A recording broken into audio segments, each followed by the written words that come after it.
कहानी की शुरुआत में हम बर्फानी इलाके के बीचों बीच सेपला नाम के एक आदमी को देखते हैं। सेपला अपने डॉग्स के साथ स्लाइड राइड करता हुआ कहीं जा रहा था। ये 19वीं सेंचुरी का वक्त था। उस वक्त डॉग स्लाइड राइड बहुत आम बात थी। लोग इधर उधर जाने के लिए इसी राइड का इस्तेमाल करते थे। सेपला के पास बहुत अच्छी ब्रीड के हस्की डॉग्स थे जिनको वो बहुत तेजी से भगा रहा था। असल में सेपला जंगल में शिकार करने गया था, लेकिन जब उसे पता चलता है कि एक बहुत बड़ा तूफान उनकी तरफ आने वाला है तो सेपला अपने डॉग्स के साथ घर की तरफ निकल जाता है। घर आकर सेपला को पता चलता है कि उसकी फीमेल डॉग ने कुछ बच्चों को बर्थ दिया है, लेकिन उन बच्चों में से एक बच्चा बहुत ज्यादा कमजोर था। सेपला का ख्याल था कि ये बच्चा उनके किसी काम का नहीं, क्योंकि ये इतना कमजोर है कि अलास्का के घने जंगलों में हमारे साथ स्लाइड राइड पर नहीं जा सकता। वैसे भी ये इतना ठंडा इलाका है कि कमजोर डॉग्स यहाँ बिल्कुल भी सरवाइव नहीं कर सकते। इसीलिए सेपला फैसला करता है कि वो ये डॉग किसी ऐसे इंसान को दे देगा जो इसका अच्छे से ख्याल रख सके। लेकिन सेपला की वाइफ ऐसा नहीं करना चाहती, क्योंकि वो सभी डॉग्स को अपने बच्चों की तरह समझती है। सभी डॉग्स उसके दिल के बहुत करीब हैं और वो किसी को भी अपने से दूर नहीं करना चाहती। उसका ख्याल है कि हमें इस बेबी डॉग को एक मौका देना चाहिए। सेपला की वाइफ इस बेबी डॉग का नाम टोगो रखती है और कहती है अभी टोगो बहुत छोटा है, इसलिए हम टोगो को उसकी माँ से दूर भी नहीं कर सकते। सीन कट होता है और हम 5 महीने बाद देखते हैं। टोगो पहले से काफी बड़ा हो चुका है। वो इतना शरारती है कि उसने सेपला की नाक में दम कर दिया था। टोगो हमेशा सेपला को तंग करता रहता था, इसीलिए सेपला टोगो से काफी तंग आ चुका था। एक दिन सेपला की वाइफ सेपला से बात करती है कि टोगो बहुत ज्यादा कमजोर था,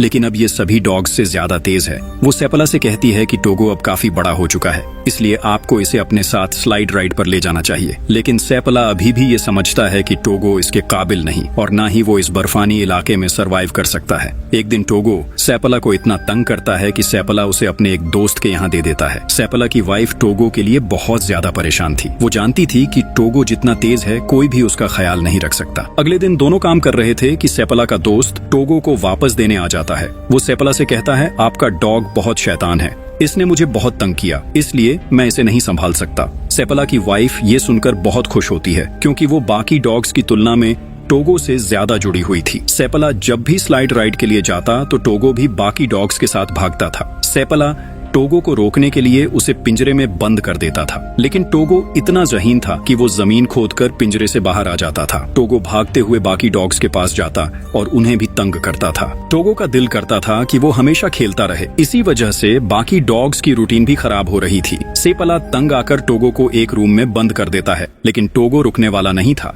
वो किसी तरह रूम से भी बाहर आ जाता है। अब तक सेपला को भी समझ आ चुका था कि वो टोगो को कभी भी ठीक नहीं कर सकता। एक दिन सेपला अपनी एक फीमेल फ्रेंड के पास जाता है। वो उससे कहता है कि प्लीज इसे अपने पास रख लो, टोगो की वजह से मेरे दूसरे डॉग्स भी खराब हो रहे हैं। इसलिए वो टोगो को अपने पास रखने के लिए मान जाती है। जब सेपला और उसकी वाइफ टोगो को छोड़कर जा रहे थे, तब सेपला की वाइफ बहुत ज्यादा सैड थी। जब ये लोग घर आते हैं तो पीछे से टोगो वहाँ की विंडो तोड़कर बाहर आ जाता है और भागता हुआ घर वापस चला आता है। सेपला टोगो को वहाँ देखकर काफी हैरान था। वो बहुत परेशान हो चुका था कि अब इस टोगो का वो क्या करे। जैसे ही वो टोगो को पकड़ने वाला था, वो देखता है कि टोगो के हाथ काफी जख्मी थे। सेपला को टोगो पर तरस आता है, इसलिए वो उसे अपने साथ स्लाइड राइड पर ले जाने की कोशिश करता है, लेकिन टोगो बाकी डॉग्स के साथ भागना चाहता था। टोगो सेपला की लाख कोशिश के बाद भी स्लाइड राइड पर नहीं बैठता। अब सेपला चेक करने के लिए टोगो को स्लाइड राइड के सबसे आगे बांध देता है। सेपला अपने डॉग्स को ऑर्डर देता है और अब इनका सफर शुरू हो जाता है। थोड़ी देर बाद सेपला नोट करता है कि टोगो सभी डॉग से ज्यादा एनर्जी से भाग रहा है। ये देखकर सेपला काफी खुश होता है। थोड़ी ही देर बाद टोगो सभी डॉग्स को लीड करता हुआ घर ले आता है। सेपला आकर अपनी वाइफ को भी बताता है। दोनों टोगो के इस काम से बहुत ज्यादा खुश थे। सेपला को यकीन नहीं आ रहा था कि जिस डॉग से वो इतना तंग था वही उसके लिए बड़े काम का है। टोगो दूसरे डॉग्स की तुलना में बहुत ज्यादा तेज और ताकतवर था। देखते ही देखते टोगो ने अपने इलाके की सभी स्लाइड राइड रेसेस भी जीत ली थीं। हर तरफ टोगो के चर्चे होना शुरू हो चुके थे। वहाँ किसी के पास भी टोगो जैसा डॉग नहीं था। ऐसे ही वक्त गुजरता गया और अब टोगो 12 साल का हो चुका है। टोगो पहले की तरह एक्टिव नहीं रहा, लेकिन फिर भी वो बाकी डॉग्स के मुकाबले बेहतर था।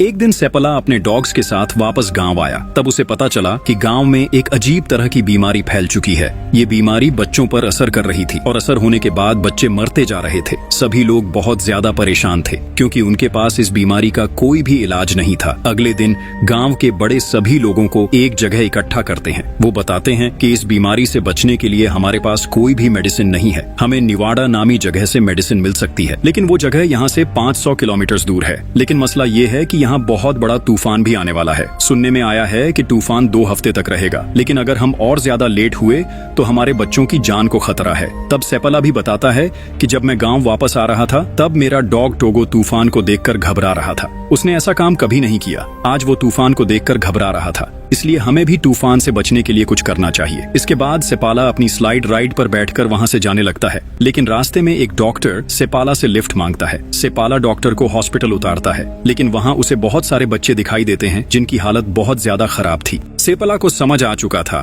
कि अगर बच्चों को जल्दी ही मेडिसिन लाकर नहीं दी गई तो उनकी जान को खतरा है। रात को सेपला अपनी वाइफ से कहता है कि वो मेडिसिन लेने जरूर जाएगा। आज उसने जिन बच्चों को हॉस्पिटल में देखा वो सब हमारे जानने वाले हैं। सेपला वाइफ को बताता है कि वो टोगो को भी साथ लेकर जाएगा, लेकिन सेपला की वाइफ टोगो को उसके साथ इतनी दूर नहीं भेजना चाहती, क्योंकि टोगो अब बूढ़ा हो चुका है और वो इतना लंबा सफर नहीं कर सकता। लेकिन सेपला टोगो के बिना इतनी दूर नहीं जा सकता था, इसलिए वो उसे साथ ले जाने की जिद करता है। सुबह होते ही सेपाला अपने डॉग्स को तैयार करता है। वो टोगो को सबसे आगे रखता है, क्योंकि टोगो ही सभी डॉग्स को लीड करता था। इसके बाद वो अपनी वाइफ को गुड बाय बोलकर सफर के लिए निकल जाता है। इनका सफर काफी लंबा था और मसला ये था कि तूफान भी इनकी तरफ आना शुरू हो चुका था। हवा इतनी ज्यादा थी कि सेपला को कुछ भी नजर नहीं आ रहा था, लेकिन टोगो सभी को लीड करता हुआ आगे बढ़ता जा रहा था। इन सभी को जितना जल्दी हो सके निवाडा सिटी पहुंचना था। अचानक टोगो रुक जाता है। टोगो के पीछे सभी डॉग्स भी अचानक रुक जाते हैं। सेपला परेशान हो जाता है,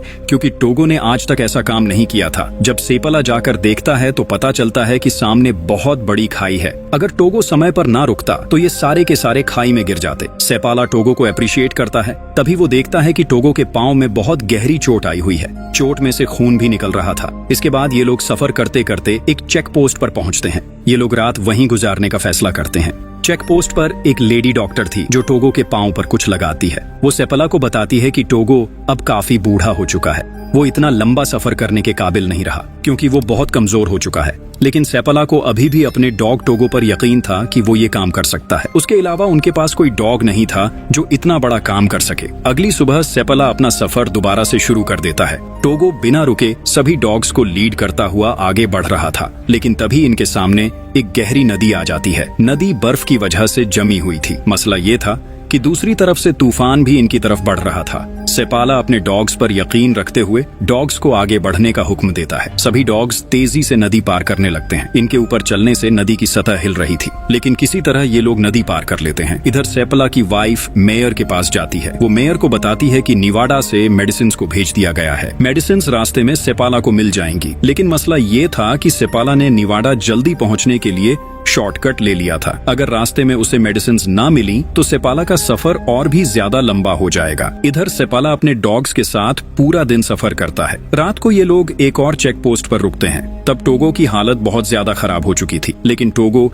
हिम्मत हारने वालों में से नहीं है। वो किसी भी हाल में रुकना नहीं चाहता। सुबह होते ही टोगो दोबारा से उठकर सभी डॉग्स को लीड करने के लिए आगे आ जाता है। इसके बाद ये लोग दोबारा से सफर शुरू कर देते हैं। सेपाला शॉर्टकट्स ले रहा था और अगर उसे निवाडा से आने वाला आदमी ना मिला तो सेपाला को मेडिसिन लेने के लिए बहुत लंबा सफर तय करना होगा। सेपाला भी अब तक सफर करते करते थक गया था। उसने कई दिनों से अपनी नींद पूरी नहीं की थी, लेकिन फिर भी सेपाला के डॉग्स रुकने का नाम नहीं ले रहे थे। इधर हम उस आदमी को देखते हैं जो निवाडा से सेपाला के लिए मेडिसिन ला रहा था। आदमी सेपाला को देखता है, लेकिन सेपाला जो नींद से आंखें बंद कर रहा था आदमी को नहीं देख पाता। आदमी सेपाला को आवाज लगाता है और उसके पीछे भागता है, लेकिन सेपाला अपने डॉग्स के साथ वहां से आगे बढ़ जाता है। लेकिन टोगो आदमी की आवाज सुन लेता है। आदमी सोच रहा था कि सेपाला आगे चला गया, लेकिन तभी आदमी देखता है कि सेपाला वापस आ रहा है। टोगो ने आदमी की आवाज सुन ली थी, इसलिए वो आगे जाकर रुक गया था। वो आदमी सेपाला को मेडिसिन देता है। रात होने वाली थी, इसलिए सेपाला और वो आदमी पास बनी चेक पोस्ट पर रुकते। आदमी सेपाला से कहता है,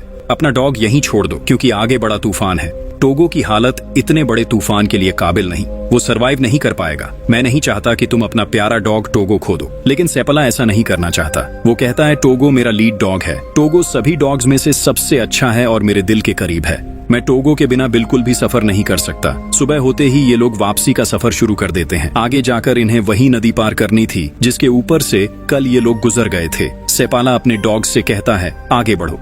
सभी डॉग्स तेजी से आगे बढ़ने लगते हैं। बुरी बात ये थी कि नदी में से पानी आना शुरू हो चुका था। अगर ये जरा सा भी रुकते तो सेपाला और टोगो के साथ सभी डॉग्स मर जाते। किसी तरह डॉग्स हिम्मत करके सेपाला को नदी के किनारे ले आते हैं, लेकिन बर्फ के जिस टुकड़े पर ये लोग थे वो टूटकर किनारे से अलग हो जाता है। अब बर्फ का वो टुकड़ा बहता जा रहा था। जल्द ही इन्हें कुछ करना होगा। सेपाला जल्दी से टोगो को उठाकर किनारे पर फेंक देता है। वो टोगो से कहता है, खींचो। टोगो जो बहुत ज्यादा जख्मी भी था फिर भी हिम्मत करता है। टोगो अपना पूरा जोर लगाता है और किसी तरह सभी को किनारे तक ले आता है। सेपाला टोगो पर बहुत ज्यादा खुश था। इसके बाद ये लोग अगली चेक पोस्ट पर आ जाते हैं। ये वही चेक पोस्ट थी जहां लेडी डॉक्टर ने टोगो का इलाज किया था। लेडी डॉक्टर टोगो की हिम्मत देखकर बहुत ज्यादा खुश होती है। वो टोगो की हालत देखकर बहुत रोती है। सेपाला भी टोगो की हालत देखकर सैड हो जाता है, क्योंकि टोगो उसके बहुत करीब था और वो उसे बहुत प्यार करता था। अगली सुबह सेपाला टोगो को पीछे बांधने की कोशिश करता है, क्योंकि अब उसकी हालत इस काबिल नहीं थी कि वो आगे रहकर सभी को लीड कर सके। लेकिन टोगो फिर भी सभी को लीड करना चाहता था, इसलिए वो अपनी पोजीशन पर आकर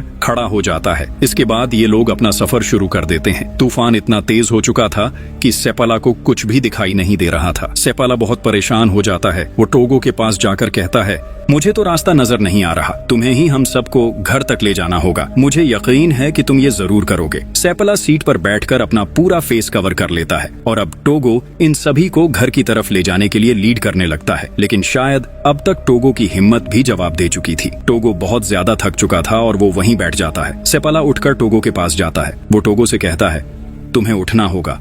अगर तुम रुके तो हम सभी यहीं मर जाएंगे और हमारे साथ साथ वो बीमार बच्चे भी अपनी जान से हाथ धो बैठेंगे। लेकिन इस बार टोगो कोई भी रिस्पॉन्स नहीं दे रहा था। सेपाला टोगो के लिए बहुत ज्यादा परेशान था। उसे ऐसा लगने लगा था कि सभी ठीक बोल रहे थे कि टोगो अब बूढ़ा हो चुका है। सेपाला को अपनी गलती का एहसास होने लगा था। तभी लालटेन लिए वहाँ एक आदमी आता है। मतलब टोगो ने अपना काम कर दिया था। उसने सभी को अगली चेक पोस्ट तक पहुंचा दिया था। सेपाला ये देखकर टोगो पर काफी प्राउड फील करता है। इसके बाद ये लोग चेक पोस्ट में चले जाते हैं। टोगो की हालत अब पहले से भी ज्यादा खराब हो गई थी।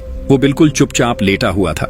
चेक पोस्ट पर सेपाला को एंड नाम का आदमी मिलता है। इस आदमी को सेपाला की वाइफ ने ही वहां भेजा था ताकि वो सेपाला से मेडिसिन ले आए। सुबह होते ही वो आदमी मेडिसिन लेकर चेक पोस्ट से निकल आता है। थोड़ी ही देर बाद वो अपने गांव पहुंच चुका था। वहां एक न्यूज रिपोर्टर आदमी के आने का इंतजार कर रहा था, क्योंकि अब तक न्यूयॉर्क सिटी के लोगों को भी सेपाला के बारे में पता चल चुका था कि सेपाला इतनी तेज सर्दी और तूफान में बच्चों को बचाने के लिए मेडिसिन लेने गया हुआ है। न्यूज रिपोर्टर उस आदमी को सेपाला समझकर उसका नाम न्यूज में छाप देता है। सेपाला की वाइफ को जब ये बात पता चलती है तो उसे बिल्कुल भी अच्छा नहीं लगता, क्योंकि इसका हकदार उसका हस्बैंड था। अब तक टोगो की हालत भी पहले से काफी बेहतर हो चुकी थी। इसलिए सेपाला, टोगो और सभी डॉग्स अपने गांव लौट आते हैं। गांव के सभी लोग सेपाला का वेलकम करने के लिए बिल्कुल तैयार थे। अब तक उन बच्चों को मेडिसिन भी दे दी गई थी, इसलिए बच्चे भी पूरी तरह से तो नहीं, लेकिन काफी हद तक बेहतर हो चुके थे। वहाँ एक बच्ची टोगो को देखकर पूछती है, क्या टोगो मरने वाला है?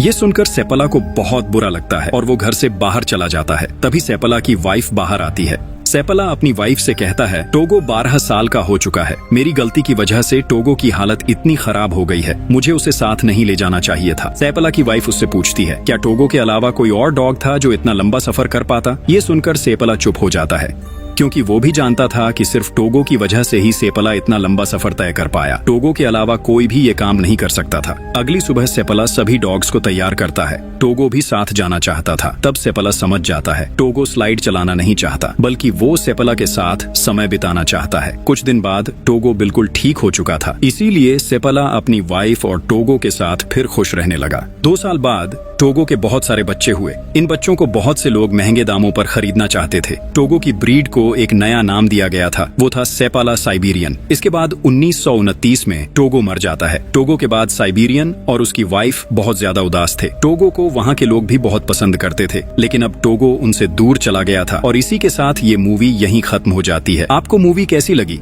कमेंट्स में जरूर बताना। आप सभी से रिक्वेस्ट है कि हमारे चैनल को सब्सक्राइब करना मत भूलना। हमें आपके सपोर्ट की बहुत ज्यादा जरूरत है। Thanks for watching.